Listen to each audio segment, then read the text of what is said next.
General McCasland had previously run the research lab at Wright-Patterson Air Force Base, and conspiracy theorists have long said that the base was home to debris from a UFO crash in Roswell, New Mexico. Tonight, we have a first look at the 911 call and body camera video from police officers in the initial days of the search for the general. It doesn't explain why McCasland went missing, but it does offer previously undisclosed information about what might have happened. It all starts February 27th, when McCasland's wife, Susan Wilkerson, calls police to report him missing. My husband is missing. Okay. And it's been about 3 hours, and I have some indication that he must have planned not to be found. He's left his phone. He changed his clothes into I don't know what. I think he's on foot. All of our cars and bicycles are in the garage. Has he been diagnosed with any mental disorders or anything like that? Well, we've been seeing a doc for both physical and mental in terms of anxiety, short-term memory loss, lack of sleep. So when deputies arrive at the McCasland's home, Susan, the wife, tells them that he had also taken pills to help him sleep the night before, and that he was getting ready for a ski trip with friends, but was worried about his health. She describes him as very physically fit with a sharp mind, and she says he would never leave without a trace.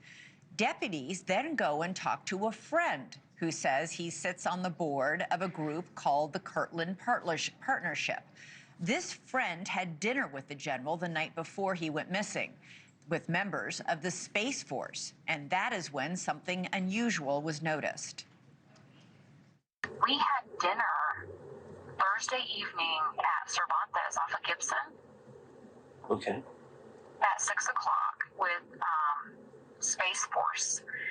And what I noticed, I was shocked this morning when I saw the alert, because what I noticed Thursday evening is he wasn't his usual self. He was kind of spacey and quiet. And you know, that happens with people, so I didn't put anything with it. Does he carry like a security clearance or anything like that? He has a very classified security clearance. He was the head of Air Force Research Lab. To the point, the man's names are in the UFO documents that are fixed to be released. So was General McCasland a man in distress who disappeared during some sort of health crisis, or is this something more? Joining us now is NewsNation national security contributor and former FBI agent Tracy Walder, and Marik von Rennenkampff, who is a former analyst with the U.S. State Department and Department of Defense, and also a opinion writer with The Hill. Tracy, I'm going to start with you. Based on these 911 calls and the body cam footage, McCasland appears to have been struggling with anxiety and insomnia before he goes missing, but his wife says he's never disappeared before, wouldn't do that, was getting ready for a ski trip. What do you make of all this? Well, thank you so much for having me, Elizabeth. So a couple of things. The more that I listen, obviously, to the call and to the interviews, I am starting to think that medically there may have been an issue. Either this was something that he was coming to terms with and having some difficulty coming to terms without losing his mental faculties. Some of them just maybe starting to fade away a little bit. You mean like dementia, Alzheimer's, something like that?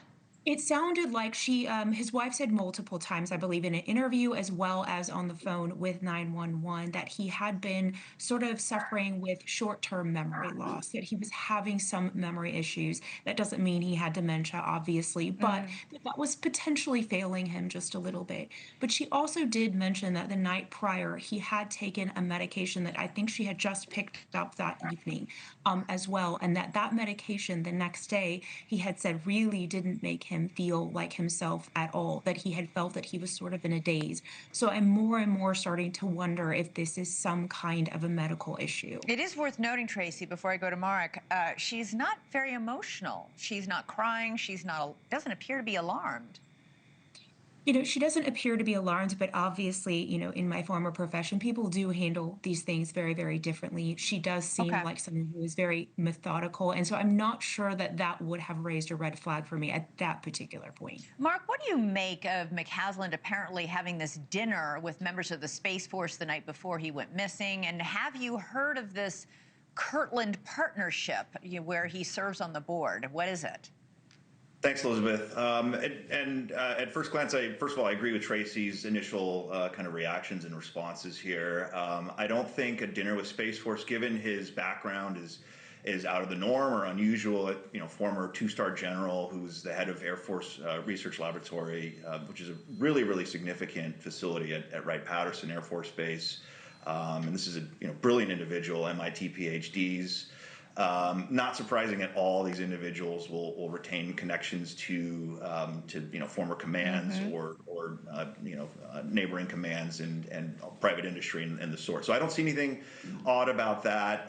The Kirtland partnership, I'm actually not familiar with it, but I suspect I don't see any nefarious connections here. I suspect it's just a civilian military partnership that I suspect is related to Kirtland Air Force Base. Mark, two of the people that deputies interviewed bring up the general's security clearance. One of them says his name is in the UFO files. Do you think that the general knows some of our nation's biggest secrets around UFOs?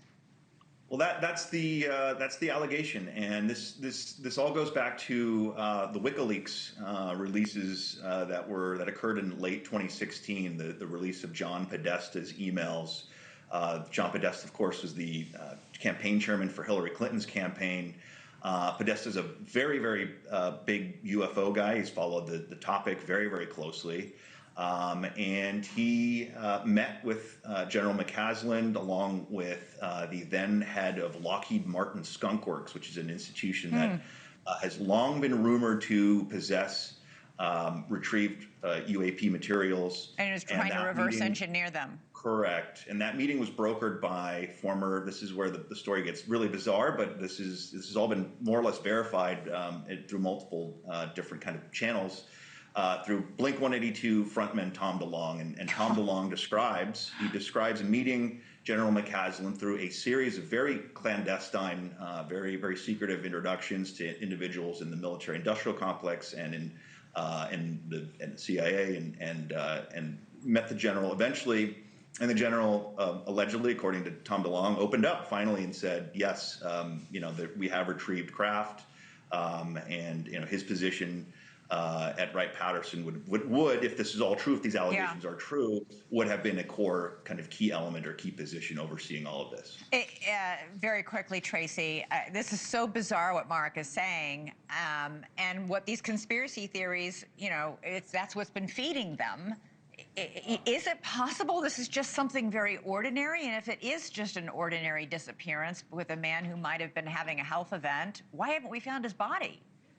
That's a great question, but I do want to say that terrain is very, very unforgiving to the point that drones had to be called off in that search because they were having such a difficult time in terms of trying to locate him. So I think that is a very big reason as to why he may not have been recovered. But I'm really more leaning towards the fact there's always a grain of truth in all of these things, that this was a health event. Okay. All right. Tracy, Walder, Marik von Rennenkampff. Very disturbing story. And wow, Marik, those details, pretty incredible. Thank you both for coming on. Appreciate it. Thank you for watching. Subscribe below and download our NewsNation app right now on your phone, and you will get fact-based, unbiased news for all Americans.